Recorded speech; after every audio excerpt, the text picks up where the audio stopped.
Est-ce que vous avez déjà senti le besoin d'être rassuré par rapport à votre hypersensibilité, par rapport à ce que vous ressentez et rassuré sur le fait qu'en fait, oui, quelque part, vous avez les traits, les caractéristiques de l'hypersensible, de l'hypersensibilité et que oui, c'est bien vrai qu'en fait, l'hypersensibilité, en fait, c'est réel, ça existe, que c'est pas dans votre tête, que c'est pas parce que vous avez un problème, je dirais, mental ou psychologique, ou que vous êtes bipolaire, ou peu importe, ou je ne sais quoi, parce que j'ai eu cette remarque il n'y a pas très longtemps de plusieurs personnes, ou d'une jeune femme qui, pendant longtemps, s'est demandé en fait qu'est-ce qu'elle pouvait avoir comme trouble, aussi psychologique ou autre.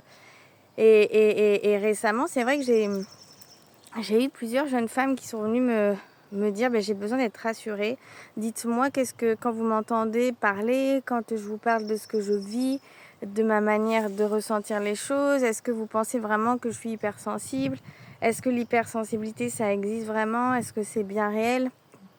Et c'est vrai que je comprends ce besoin d'être rassurée parce que avant de comprendre que l'on est hypersensible, que l'on a une hypersensibilité, en tout cas, on peut être dans une errance médicale, même dans une impasse, dans un peu, une grande impasse, dans un désert pendant longtemps, où on est assez perdu, où on subit, où quelque part, il y a comme un fardeau qui est là, un poids, quelque chose qu'on ne comprend pas, qui induit une souffrance aussi petit à petit. Et donc, en tout cas, si c'est une question que vous vous posez, j'aimerais vous dire ce que j'ai dit à ces jeunes filles, enfin à ces jeunes femmes, que bien sûr, en tout cas pour moi, et c'est ma vision par rapport à ma propre histoire, par rapport aux hypersensibles que j'accompagne depuis des années maintenant, que pour moi c'est une évidence que oui, la nature de l'hypersensible existe, que c'est quelque chose qui est bien concret, qui est bien réel, qui est là dans le corps, c'est physiologique, c'est neuronal, c'est au niveau de notre système de pensée, de notre manière d'être, de notre système nerveux. C'est quelque chose qui est bien réel et qui peut soit être de naissance, c'est quelque chose qui peut être héréditaire aussi, qui peut être de naissance, c'est-à-dire vous êtes venu au monde avec, et qui a pu aussi s'exacerber suite à un traumatisme, quelque chose qui a été vécu dans l'enfance ou même plus tard. Vous voyez, il y a quelque chose qui est venu l'exacerber, cette sensibilité. En tout cas, vous dire que oui, c'est bien réel et que pour moi, ça n'est ni une étiquette, ni une case, ni un terme à la mode, ni pour se la péter de je sais pas quoi, vous voyez ce que je veux dire, ou de se raconter que en fait on est sensible. Non, c'est pas ça. L'hypersensibilité, c'est une vraie caractéristique, comme il en existe d'autres d'ailleurs. Mais moi, c'est vrai que c'est important pour moi de me focaliser sur celle-ci parce qu'elle a accompagné une grande partie de ma vie et encore aujourd'hui. Et je ne me définis pas que par ça, mais pour moi, ça a été une pièce du puzzle importante. Et surtout, j'ai compris que cette hypersensibilité chez moi, déjà, elle fait partie de moi, mais qu'elle s'était aussi énormément exacerbée par rapport à des traumatismes, des blessures. C'est-à-dire que c'est aussi ce que j'explique aux personnes et que je voudrais vous dire, c'est que, alors déjà, oui, l'hypersensibilité, le trait de personnalité est bien réel. C'est quelque chose où vous pouvez vous rassurer. Et en général, de toute façon, il n'y a pas vraiment de test. C'est quelque chose qu'on sent à l'intérieur de nous. Et quand on lit la description, on se reconnaît de toute façon de suite. C'est une évidence et c'est comme une libération. C'est comme un soulagement, ça donne un sens à une souffrance, un sens à une errance, un sens à une manière d'être qui n'a jamais vraiment été comprise, ni validée, ni accompagnée. Mais moi, ce que j'ai compris aussi, c'est que en fait, mon hypersensibilité, elle avait été aussi été exacerbée par rapport à des traumatismes, notamment dès mon plus jeune âge, avec une anesthésie que j'ai subie sous anesthésie générale.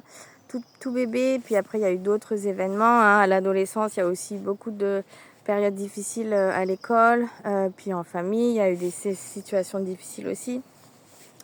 Donc tout ça pour dire que cette hypersensibilité, donc que j'étais déjà hypersensible, elle a été complètement exacerbée par ces traumatismes-là qui ont fait qu'en fait, c'est la conjonction des deux, de ma nature hypersensible et de ces traumatismes qui a fait que chemin faisant, à partir de l'adolescence, de ma vingtaine, en fait, jusqu'à ce que j'entame un travail sur moi vers 30 ans, 32 ans, j'en ai 43 aujourd'hui.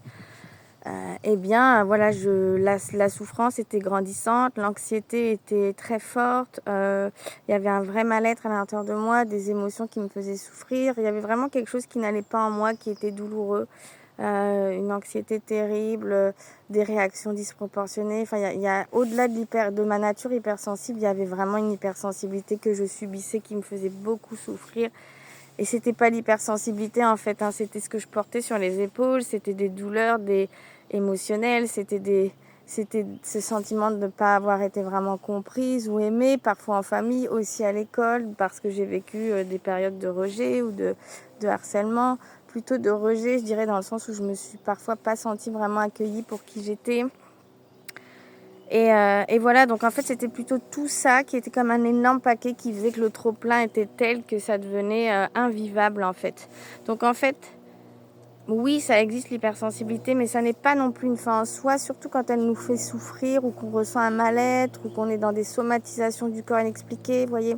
C'est qu'aussi, il y a autre chose derrière à aller entendre. Et d'ailleurs, moi, chemin faisant, me libérant, faisant un chemin de guérison, de réparation intérieure, ben voilà, j'ai de transformation, ma vie a été transformée vraiment avec vraiment l'apaisement, la confiance qui est revenue, une sensation d'harmonie, de bien-être, d'épanouissement. Mais quand bien même si la souffrance est partie, mais la nature hypersensible reste, vous voyez. Donc tous les traits caractéristiques liés à ma nature hypersensible sont toujours là. Et c'est là où j'ai vraiment compris la différence en fait. Et il ne faut pas faire l'amalgame entre les deux. C'est sûr que la frontière, elle est fine entre l'hypersensibilité dans ce qu'elle est et puis mon histoire en tant qu'hypersensible, qu'est-ce qui m'a heurté, qu'est-ce qui m'a impacté, comment j'ai vécu les choses, comment j'ai été comprise, accompagnée. C'est surtout ça après qui est allé, je dirais, libérer et apaiser. Et ensuite, de pouvoir aussi vivre une vie en conscience de qui je suis avec ma nature hypersensible. Parce que ça veut dire beaucoup de choses et je ne peux pas faire comme si ça n'existait pas. Ça veut dire que j'ai des besoins propre, j'ai une manière d'être qui est bien la mienne, je dois faire attention à qui je suis, à mon bien-être, prendre soin de moi, m'écouter, voyez, écouter le corps, libérer les émotions. Donc il y a quand même tout un travail pour apprendre vraiment à créer une vie où on est bien, où on se sent bien avec soi, avec cette nature hypersensible, tout en se libérant du poids que nous portons et qui est à la source du mal-être ou de la souffrance.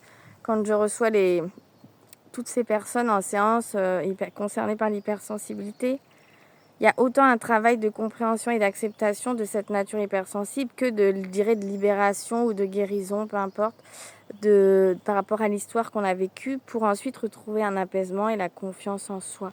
Ça va de pair. Voilà, donc j'espère que cette vidéo vous aura éclairé. Surtout si vous êtes dans une impasse, sachez que la lumière, regardez, elle est là.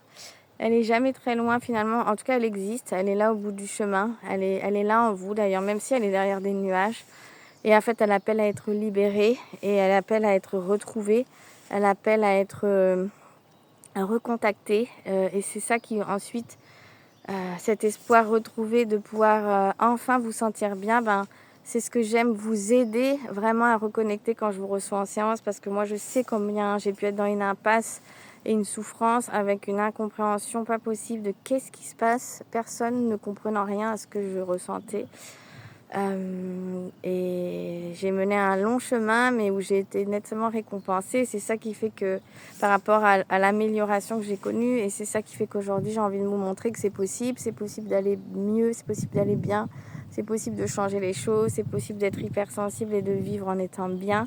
Ça demande effectivement de se connaître, ça demande de mettre en place certaines choses pour soi, mais en même temps, c'est beau aussi, cette hypersensibilité. Elle a aussi un versant qui est très très beau, qui est très lumineux, c'est un potentiel assez immense, c'est un don que vous avez, quelque chose d'extraordinaire. Mais bien sûr, il y a l'autre versant, le versant, on dira plus ombre, qui est important d'aller regarder pour pouvoir vous sentir mieux. Parce que pour aller mieux, parfois il faut regarder ce qui ne va pas. Et si je m'occupe de ce qui ne va pas, je vais pouvoir aller souvent beaucoup mieux. Voilà, dites-moi comment ça vous parle, cette vidéo, ce que je vous partage depuis cette forêt avec ce beau soleil. N'hésitez pas à me laisser un commentaire. Et puis si vous êtes en recherche d'être accompagné par quelqu'un, une thérapeute qui est elle-même concernée par l'hypersensibilité, qui elle-même a fait un chemin, qui accompagne des hypersensibles depuis longtemps avec une approche qui est globale, psychocorporelle, qui est vraiment destinée à des personnes hypersensibles. Ma spécificité, je dirais, c'est vraiment d'allier cette approche psychocorporelle, émotionnelle, globale à l'hypersensibilité. Et là, vous verrez vraiment, ça fait des résultats fantastiques sur plusieurs séances, bien sûr, mais parce que quand on est hypersensible, on doit être accompagné avec des approches globales et aussi avec des personnes qui nous comprennent. Sinon, ça va être compliqué. Et moi, je vous comprends vraiment. Et ça fait une grande différence. Et ça, c'est une des premières choses que les personnes me disent quand elles arrivent à moi. Donc, je suis heureuse de pouvoir aujourd'hui vous aider. Comme moi, on a pu m'aider par le passé parce que c'est tellement précieux de pouvoir se sentir bien avec soi, bien dans son corps, bien dans ses émotions. On est sur Terre pour pouvoir quand même être bien et on n'est pas obligé de subir une souffrance, un mal-être indéfiniment. Moi, j'aime vous remontrer cette lumière vraiment dans l'obscurité. Je vous dis à très bientôt. N'hésitez pas à me laisser un commentaire ou à me contacter sur mon site juliette-fontaine.com.